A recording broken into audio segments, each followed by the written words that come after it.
একটি বিস্ফোরণ দেখিয়েছিল। একটি ছোট ভুলই পুরো পৃথিবীর জন্য ভয়াবহ পরিণতি ডেকে আনতে পারে। 26 এপ্রিল 1986 ইউরোপের আকাশে হঠাৎ দেখা গেল অদ্ভুত নীল আলো। ইউক্রেনের চেরনোবিল নিউক্লিয়ার প্ল্যান্টের রিঅ্যাক্টর নাম্বার 4 সেদিন রাতে 2 দফায় বিস্ফোরণ হয়ে ছিন্ন ভিন্ন হয়ে যায়।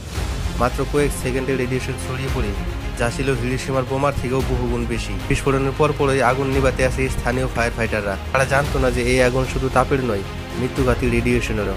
মাত্র কয়েক ঘন্টার মধ্যেই তাদের শরীরে দেখা দেয় ভয়াবহ পোড়া, বমি আর অজ্ঞান হওয়ার মতো লক্ষণ। বিস্ফোরণের 36 ঘন্টা পর কেউ জানতেই পারেনি কি ঘটেছিল। এরপর সম্পূর্ণ প্রিপিয়ার শহরকে জরুরি ভিত্তিতে খালি করা হয়। মানুষ ভেবেছিল সবকিছু ঠিক হয়ে গেলে ফিরে আসবে, কিন্তু তারা আর কখনোই ফিরতে পারেনি। চেরনোবিলে রেডিয়েশন ছড়িয়ে পড়ে গোটা ইউরোপে। এই ঘটনা বদলে দেয় নিউক্লিয়ার এনার্জি ব্যবহারের নিয়ম, নিরাপত্তা আর আন্তর্জাতিক নীতি।